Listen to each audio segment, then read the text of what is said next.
Hello and good day to you. I'm Kendra Cook, your host for the DCTV Daily News program out of Dove Creek, Colorado. It's brought to you by the Dolores County Broadcasting Network with support from the Southwest Colorado TV Translator Association, which is the special district association responsible for bringing the area free to access TV stations over the air by antenna. This is a community TV station. If there's a news story or event information that you would like to share, call us at 970-677-4119 and leave a message, or if you're a business or organization, we welcome you to find out about sponsorship opportunities for banners or video segments run on the channel. This is the Wednesday program for March 10th, 2021. DCTV Daily News. New taxes on marijuana would fund parent-driven after-school education programs. So as many have wondered, just where do the funds go from sales of Colorado marijuana? The Complete Colorado Page 2 reported out of Denver that a ballot measure that would help parents fund after-school tutoring programs was filed February 19th with the Colorado Legislative Council on behalf of a bipartisan group of officials.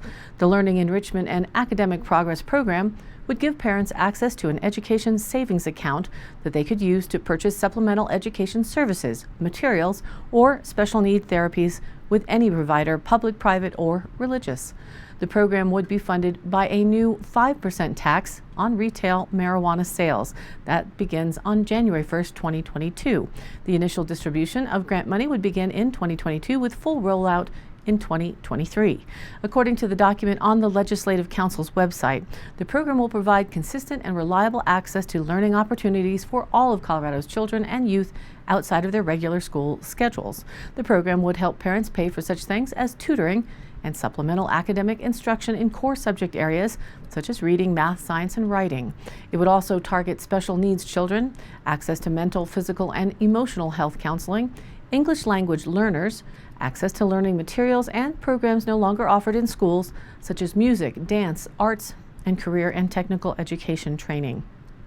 For a generation, quote, Colorado has struggled to close the education gap between the rich and poor, said Senator Rhonda Fields, Democrat from Aurora, between those attending high-performing schools and those not, between those who have access to tutors, technology, and other out-of-school tools, and those for whom even a little help with homework feels like a world away, end quote. This fund would do just that, especially after a year where so many have lost so much, said Luke Ragland, president of Ready Colorado, a Denver-based organization whose mission is to support more parent choice in education, and one of the groups supporting this measure. Quote, parents need to recover and children need to recover from a year of lost learning, Ragland said. The measure is in a very early stage and much could change before the final language is approved, Ragland said, but he believes something needs to be done to help students falling behind. Senator Bob Gardner, Republican from Colorado Springs, agreed. Quote, many of the top performing students in the top performing high schools that will attend top colleges and universities have benefited from a tutor in math or science, specialized preparation for the ACT and SAT, or a writing coach, Gardner said. We want this same advantage for every single student in Colorado. This ballot measure would provide that.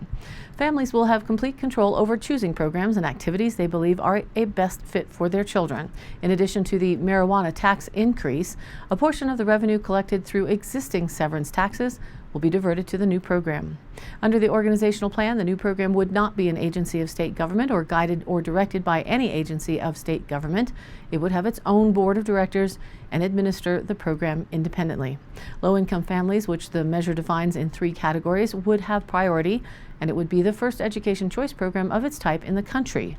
Priority would be granted in order of households that are at or below 100% of the federal poverty level, then families between 100 to 200% of the federal poverty level, and then finally those over 200% of the federal poverty level. In determining the method of distribution, the authority shall prioritize low-income families with children or youth who could not otherwise afford learning opportunities, the ballot measure reads.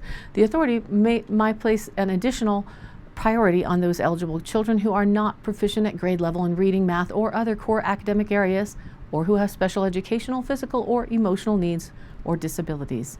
Pushback may come, however, from groups who fight to protect the Taxpayer Bill of Rights, the TABOR bill, as the measure specifies the revenue collected to fund the program would be exempt from spending, revenue, or appropriations limited under the TABOR. This is just the initial language, Ragland said. There will still be many title board meetings to come. It will be interesting to see the board coalition of bipartisan support this as they support this and they generate the bill. And here in Dolores County, we remain in the town of Dove Creek and the county with a moratorium not allowing any type of marijuana business at this time, and it will be interesting to see if any of those fundings from the state in general will trickle down to our corner. And now, let's take a look at our local weather. For today's weather, scattered showers mainly in the afternoon after 5 p.m. Mostly sunny otherwise with a high near 42 degrees. Again, a breezy day with a south-southwest wind, 15 to 20 miles an hour and gusts to 30 miles an hour. The chance for precipitation is rather low at 30%, but a lot of the cows are lying down. Tonight, scattered rain and snow showers may turn to snow showers, likely increasing to a 60% chance. With mostly cloudy skies overnight and a low around 25. Those south winds at 10 to 15 miles an hour will continue to blow with new snow accumulation of less than half an inch possible. Into Thursday, snow showers remain likely at 60%, possibly mixed with rain before 5 p.m. tomorrow. A slight chance of rain showers, mostly cloudy with a high near 39 degrees, breezy, and a south wind at, again, 15 to 20 miles an hour. The next new snow accumulation would be less than half an inch possible. Into Thursday night, a 20% slight chance of rain and snow showers again, changing to a slight chance of snow showers. Mostly cloudy and a low around 24 degrees with east-southeast winds 5 to 10 miles an hour. For Friday, here we go again with a chance of rain and snow showers before 3, then a chance of rain showers, partly sunny and a high near 42. South winds 5 to 15 miles an hour, and that chance of precipitation Friday is around 40% right now. For Friday night, a 40% chance of rain showers remains in the forecast before 7 p.m., then a slight chance of rain and snow showers, changing to snow showers once again after 8 p.m. as the temperatures go down. Mostly cloudy and a low around 24 degrees. And this March weekend will look more wintry than last. Saturday, a 50% chance for snow showers, mostly cloudy and a high near 37. Saturday night, a slight chance for snow showers, mostly cloudy and a low around 24. Sunday, a slight chance of snow showers, otherwise partly sunny with a high near 40. And Sunday night, partly cloudy with a low around 24. And into next week, Monday, mostly sunny with a high near 47 degrees. Monday night, partly cloudy and a low around 25. And now, back to our news. If you've seen military helicopters in our southwest Colorado skies from time to time, it can be quite a jarring sight. Hopefully, fingers crossed, the flyby is part of a drill, and certainly it appears that it is what happens. But these days, with people's fears at an all-time high, so far, most will stop and pause to look up and question where they are going or what they are doing. The Durango Herald reported out of Durango that if you started to imagine you were hearing helicopters flying over the skies of Durango last week, fear not. There was a planned military training based at the Durango-La Plata County Airport.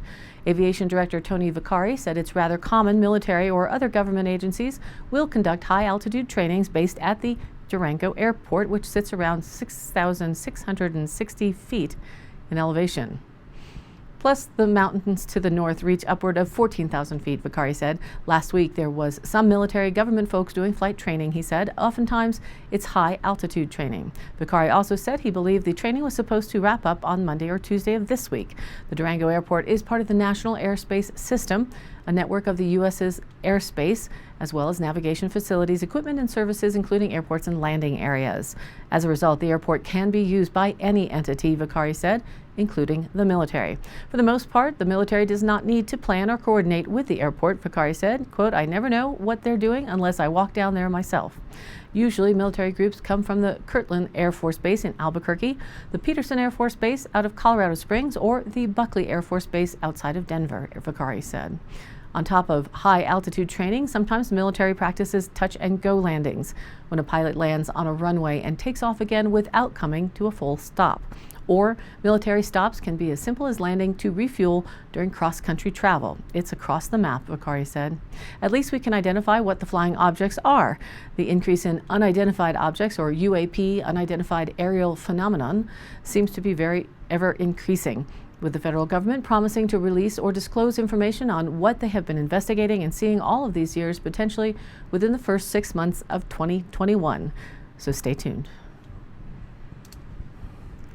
And now the Dolores County Sheriff's Roundup for the week of March 1st through the 7th, 2021. Deputies assisted an individual who had locked their keys in their vehicle. The vehicle was unlocked successfully. Deputies responded to intervene in a civil dispute. Deputies and the Dove Creek ambulance responded to a residence for an unattended death.